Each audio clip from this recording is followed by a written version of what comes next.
Basic सी बात है, किसी भी जंक्शन पॉइंट पर आने वाला करंट और उस जंक्शन पॉइंट से जाने वाला करंट हमेशा क्या रहता है, इक्वल रहता है। जैसे उन्होंने अपने स्टेट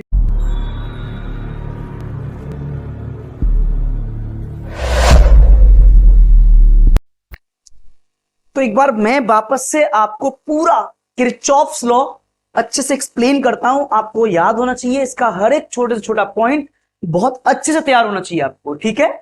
किरचॉफ्स ने अपने इलेक्ट्रिकल सर्किट के बारे में क्या बोला, आपको क्या पता होना चाहिए, आपको क्या लिखना है बोर्ड में, कैसे पूछा जाता है, बहुत सारी बातें अबाउट किरचॉफ्स लॉ मैं एक्सप्लेन करता हूं और आज को मैं खत्म करता हूं बहुत अच्छे तरीके से। देखिए, किरचॉफ्स ने अपने इलेक्ट्रिकल सर्किट को एक्सप्लेन करने के लिए दो नियम दिए, ठीक है, और दोनों के दोनों नियम इनके एसी और डीसी दोनों के लिए वैलिड थे, ठीक है। वो एसी और डीसी दोनों के लिए काम करती थी, ठीक है।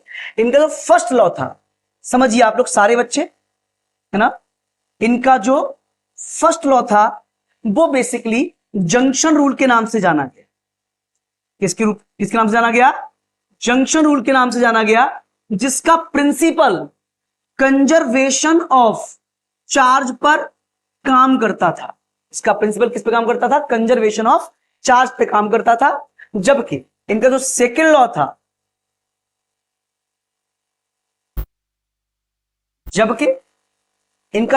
लॉ था, वो बेसिकली लूप रूल के नाम से जाना गया। किसके नाम से? लूप रूल के नाम से जाना गया, और जिसका प्रिंसिपल कंजर्वेशन ऑफ एनर्जी पे काम करता था। भाई, फर्स्ट लॉ का सर्किट में यूज क्या था? इसका सर्किट में यूज करंट की डायरेक्शन प्रोवाइड करना था, है ना, हर एक ब्रांच में करंट की डायरेक्शन देना था। जबकि इसका यूज सर्किट में करंट का मैग्नीट्यूड, है ना, करंट की वैल्यू, हर एक ब्रांच में कितना करंट, कितना अमाउंट ऑफ करंट फ्लो हो रहा है वो निकालना था, ठीक है। तो पहली बात, ये सारी बात आपको याद होनी चाहिए बेसिक तरीके से। मैं आपको रिवीजन करवा रहा हूं और बहुत हैवी रिवीजन करवा रहा हूं, मजे आ जाएंगे आपको। साथ साथ याद होना चाहिए आपको हर एक पॉइंट इसका। सुन लीजिए आप लोग। देखिए, किरचॉफ ने कितने नियम दिए अपने इलेक्ट्रिकल सर्किट को समझाने के लिए? दो नियम, ठीक है, जिसमें आपके नियम दोनों के दोनों एसी और डीसी दोनों के लिए एप्लीकेबल थे, ठीक है। इन्होंने दो नियम दिए, पहला नियम, दूसरा नियम। फर्स्ट लॉ जंक्शन रूल के नाम से जाना गया, सेकंड लॉ लूप रूल के नाम से जाना, ठीक है। अब सुनिए आप लोग, भाई junction rule conservation of charge पे काम करता है, जबकि loop rule conservation of energy पे काम करता है।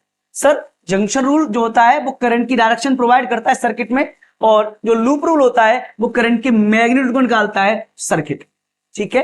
इनके स्टेटमेंट बहुत छोटे छोटे से। इनका जो जंक्शन रूल वाला स्टेटमेंट है वो क्या कहता है ना। अब इनके स्टेटमेंट की बात कर लें तो स्टेटमेंट भी बेसिक से, मैं बहुत बेसिक सिंपल तरीके से आपको एक्सप्लेन करता हूं ताकि आपको बिल्कुल भी दिक्कत ना हो समझने में, कोई भी परेशानी, थोड़ी सी भी परेशानी आपको ना आए, ठीक है। तो स्टेटमेंट जंक्शन रूल का क्या कहता है वो सुनिए। जंक्शन रूल का स्टेटमेंट कहता है कि किसी भी जंक्शन पॉइंट पर आने वाला करंट और वहां से जाने वाला करंट हमेशा इक्वल होता है। नहीं समझ में आ रहा? भाई, किसी भी जंक्शन पॉइंट पर, जंक्शन समझते हैं आप लोग, चौराहा लाइक, है ना, उस चौराहे पर आने वाले आदमी और उस चौराहे से जाने वाले आदमी हमेशा क्या रहते हैं? बराबर रहते हैं। तो बेसिक सी बात है, किसी भी जंक्शन पॉइंट पर आने वाला करंट और उस जंक्शन पॉइंट से जाने वाला करंट हमेशा क्या रहता है? इक्वल रहता है। जैसे इन्होंने अपने स्टेटमेंट में बोला, कुछ इस तरीके से दिखा दूं मैं आपको। ये इन्होंने एक जंक्शन पॉइंट ले लिया कुछ इस तरीके से। इन्होंने जो ओ पॉइंट माना वो क्या है? जंक्शन पॉइंट, इस पे I1 आ रहा है और I2 आ रहा है, जबकि यहां से I3, I4 और I5 जा रहा है ना। तो भाई ये नियम क्या कहता है? कहता है कि आने वाला करंट हमेशा जाने वाले करंट के बराबर हो। बेसिक सी बात है ना, यानी आने वाला करंट और वहां से जाने वाला करंट हमेशा आपस में क्या होते हैं? इक्वल होते हैं। दैट मींस इसको मैं एक साइड करूं तो I1 plus I2 minus I3 minus I4 minus I5 equal to क्या? 0, ठीक है। इसका मतलब इसको मैं लिख सकता हूं समेशन I इक्वल टू 0।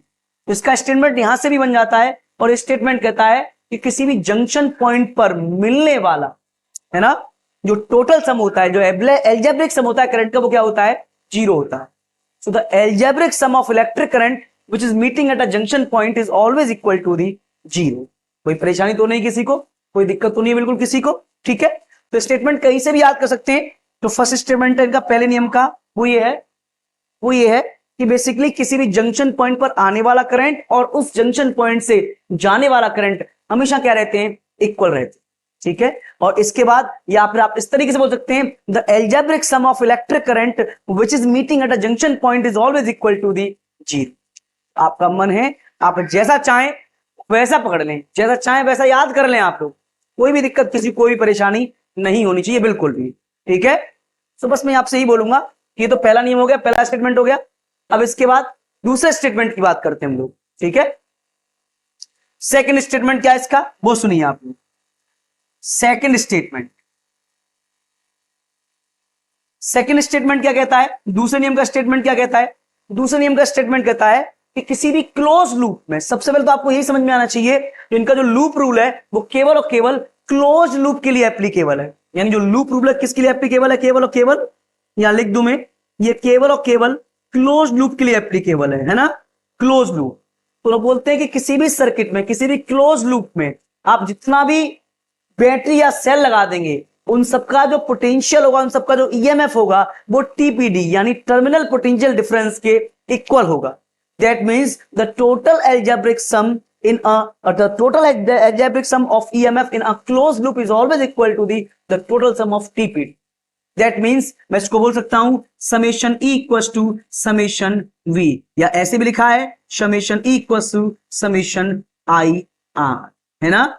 तो सिंपल सा स्टेटमेंट है कि किसी भी सर्किट में, किसी भी क्लोज लूप में आपने जितने भी बैटरी या सेल लगा रखे हैं, उन सबका जो टोटल EMF होगा वो किसके बराबर होगा, आपके टीपीडी के इक्वल होगा, टर्मिनल पोटेंशियल डिफरेंस के इक्वल होगा। तो बेसिक सी बातें हैं, इससे इजी किसी किताब में नहीं लिख रखा होगा, इतना इजीएस्ट किसी वे में नहीं बोला गया होगा, ये ध्यान। तो आपको किरचॉफ्स लॉ याद होना चाहिए। मैं तुरंत किरचॉफ्स लॉ पे आपको न्यूमेरिकल्स करवाऊंगा, पूरा एक्सप्लेन करूंगा, आपको पूरा समझ में आना चाहिए, ठीक है। तो ये ध्यान रखिए, एक बार मैं वापस समझा दूं किरचॉफ्स लॉ क्या है। किरचॉफ्स लॉ देखिए, किरचॉफ ने इलेक्ट्रिकल सर्किट को समझाने के लिए अपने दो नियम दिए। दोनों नियम की खास बात यह थी, वो एसी और डीसी दोनों के लिए एप्लीकेबल। किसके लिए एप्लीकेबल थे, एसी और डीसी दोनों के लिए क्या थे, एप्लीकेबल थे, ठीक है। इनका जो फर्स्ट लॉ था वो जंक्शन रूल के नाम से जाना गया, जो जिसका प्रिंसिपल किस पे काम करता था, कंजर्वेशन ऑफ चार्ज पे काम करता था, ठीक है। जिसका दूसरा नियम जो सेकंड लॉ था वो लूप रूल के नाम से जाना गया, जो स्पेशली किसके लिए काम करता था, क्लोज लूप के लिए काम करता था, जो कंजर्वेशन ऑफ एनर्जी पर बेस्ड था। जंक्शन रूल का यूज सर्किट में करंट की डायरेक्शन देना था, जबकि इसका यूज करंट की वैल्यू निकालना था, मैग्नीट्यूड निकालना था, है ना। और इसका स्टेटमेंट कहता है कि किसी भी जंक्शन पॉइंट पर आने वाला करंट और वहां से जाने वाला करंट हमेशा आपस में क्या होते हैं, इक्वल होते हैं। जबकि इसका स्टेटमेंट कहता है किसी भी क्लोज लूप में आप जितनी बैटरी और सेल्स लगा देंगे, उन सबका जो ईएमएफ होगा वो टीपीडी के इक्वल होगा। ये मैं बेसिक आपको फिजिक्स पढ़ाता हूं, इतना सिंपल वे में फिजिक्स पढ़ाता हूं कि भाई आपके मजे आ जाएंगे, ठीक है। इतना सिंपल वे में कि आप कभी जीवन में ना भूलें। पढ़ाने के लिए मैं भी इस बात को बहुत डिफिकल्ट कर सकता हूं, डायग्राम बना के, अटरम झटरम सिखा के, आपको बता के, लेकिन नहीं, ये सिंपलेस्ट वे आपको याद करवाने का तरीका, आपको समझाने का, ठीक है। तो इस बेसिक मेथड है, आपको पूरा समझ में आना चाहिए, ठीक है। अब इन दोनों रूल का यूज कैसे सर्किट में, हम उसकी बात कर ले, ठीक है। तो यहां तक कोई दिक्कत तो नहीं, किसी को कोई परेशानी तो नहीं है। आपको दोनों नियम याद है, आपको याद होने चाहिए, नहीं याद है तो याद करना आप लोग, ठीक है, याद करना। तो आप देख लीजिए सारे बच्चे तुरंत, फिर मैं आपको आगे पढ़ाता हूं, ठीक है।